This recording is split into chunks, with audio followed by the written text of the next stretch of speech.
Hello everyone, my name is Frederick. I work for IKEA in Korea as the CEO and CSO. CSO, that means Chief Sustainability Officer. And since a number of years, all the country CEOs are also Chief Sustainability Officers to make sure that it's extremely clear the purpose of the role and that we don't down-prioritize sustainability in any way.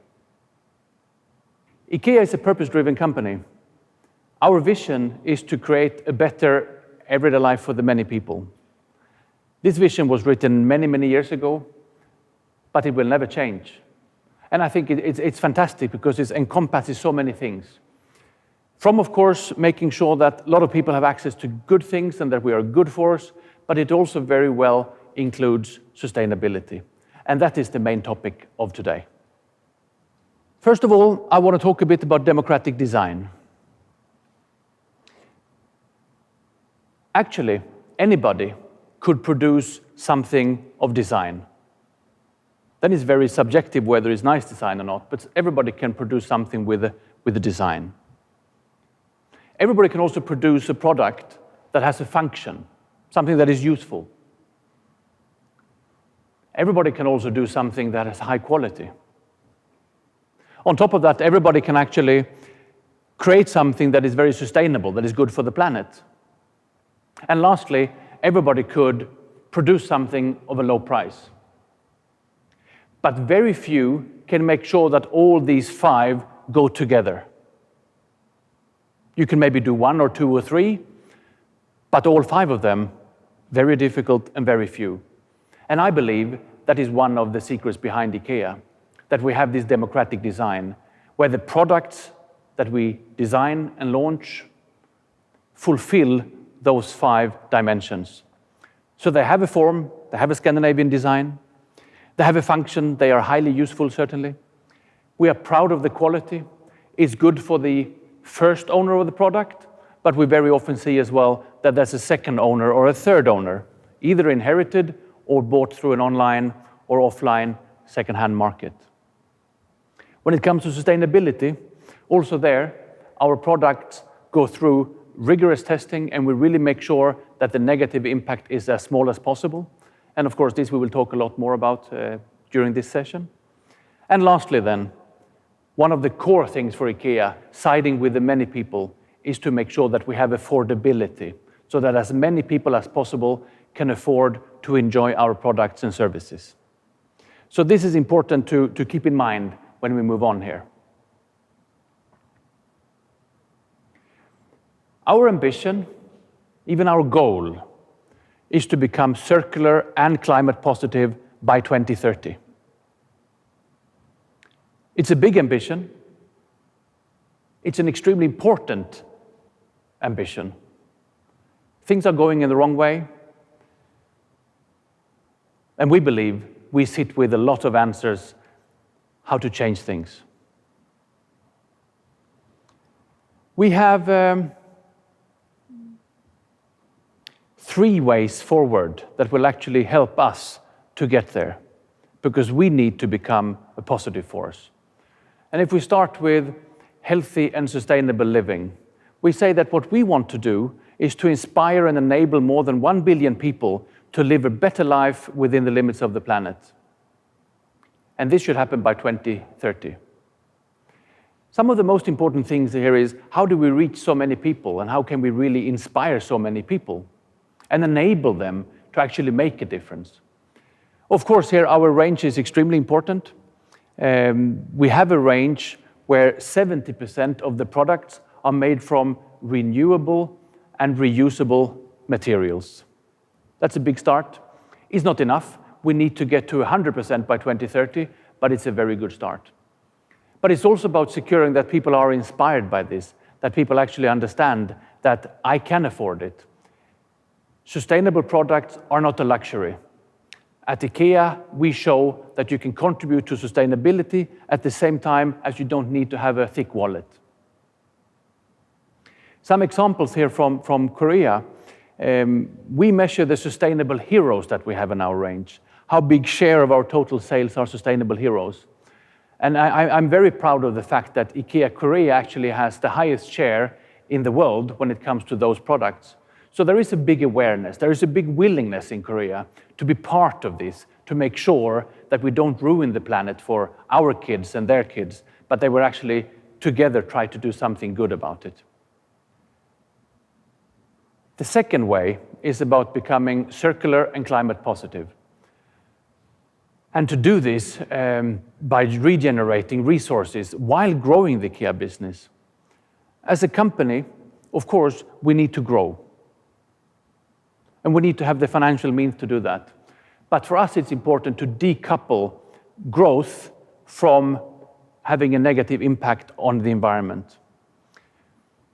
One thing is that already now, we actually produce more green energy in the world, IKEA world, than we are using. But that's not enough. There are so many more things that we need to do.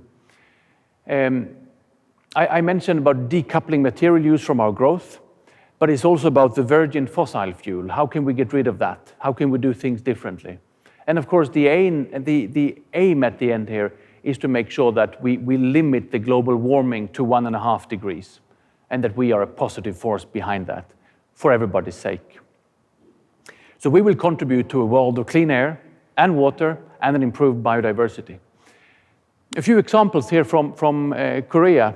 First of all, we have our electrical vehicles, where we have a goal in 2025 to secure that 100% of the furniture deliveries to customers are done by electrical vehicles.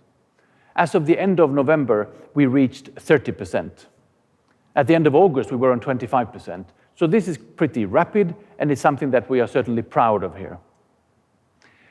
Another thing is our hubs, our sustainable hubs in the stores, where you can actually return or resell products that you have bought from IKEA that you have loved, but now you might not need them, and you can sell them back to IKEA, and we will sell them to another individual who can love those pre-loved products again. So a lot about circularity here, and of course the energy consumption. The third way forward is to be fair and inclusive, and we talk about creating a positive social impact for everyone across the IKEA value chain. The IKEA value chain is very big. It starts far earlier, of course, than when the product ends up in an IKEA store or an IKEA warehouse or at a customer's home. But we have already, since the year 2000, been working with something we call the IKEA way of purchasing, securing that every individual, all the way as long as we can track backwards, they are paid fairly, we avoid dangerous chemicals and so on, securing their safety, but also their well-being, and that they're not taken advantage of. So that is something that is very strong. But even if we have done that since 2000, there are so many more things to do. Another thing when it comes to inclusion and diversity that I want to mention here is that we believe that everybody deserves to be treated equal. Everybody deserves to be included, no matter who or how or what that person is. Start with the very basics is, of course, to make sure that we have fairness between genders. And IKEA, for many, many years, we have secured now that we have 50-50, male, female, in positions on all levels of the company. But we also secure that we pay fairly, that you get paid based on your contribution and responsibility, and that there's no difference whether you have that gender or another gender. So the question is, how can we engage others to bring this further? How can we create a positive movement to have more people feeling that this is something worth fighting for, because it will create a more positive world and a more inclusive world?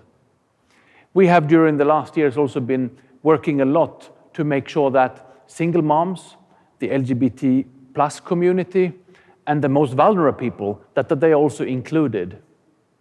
During 2021, we have donated 1.3 billion Korean won, especially to vulnerable groups, from safe accommodation for people that have been abused by their spouse, especially now during the crisis with COVID, but also to build playgrounds, and also to secure that people working in hospitals day and night to keep us safe during the pandemic, that they also get a bit of of a sunshine in their lives. So a lot of things left to do here, certainly, but a very positive and important journey that has started. I've been talking quite a bit here now about what we do, what we have done, and what we intend to do. But at the bitter end, certainly, actions speak louder than words. It is important to have a narrative. It is important to have good intentions and to express them. But if there's no positive outcome, all this planning, all these words were not for much good, actually. And for us, as IKEA, we don't have all the answers. We have some, but we need to work together with other organizations, companies, individuals, to make sure that we get to where we need to be. But we've come a bit of the journey, but a lot left to do. What we say then at IKEA is that there are 5 things that we need to consider to get to where we need to be. And again, get to where we need to be means to have global warming below the 1.5. It means to secure that our kids and our kids' kids actually have a planet to live on. The first one is then the importance of having a purpose. I started talking about our vision here, the IKEA vision, and that is our purpose. It states everything we need to know. We exist for a very clear reason, and that is to create a better everyday life for the many people. And we do that by making sure IKEA is more accessible, whether online or offline or in whatever channel you want, that we are more affordable. We need to continue making sure that our products are afforded by more people. And the third one then is to secure that we are people and planet positive through inclusion, environment, all these things. Once there is a clear purpose why we are doing what we are doing, we need to secure that we have a holistic view of performance. In the old days, performance was basically only what is your profit. But that's not good enough. We need to make sure that the holistic view includes, for sure, the financial aspects, but also what is the impact on people, what is the impact on the planet, on the environment, all these different impacts that we have, so that we can make the right decisions, not only from a financial point of view, but from a holistic point of view. Once we have done that, then it's about integrating sustainability into the business. If we only evaluate investments based on the profit we think we can make in money, we will make the wrong things. We also need to make sure that we evaluate and measure the sustainable impact that any decision we take has. Not only, it means to be a few different views, few components that we evaluate. Profitability has to be one of them, surely, but sustainability or impact on the planet also has to be one, because we need to change this together.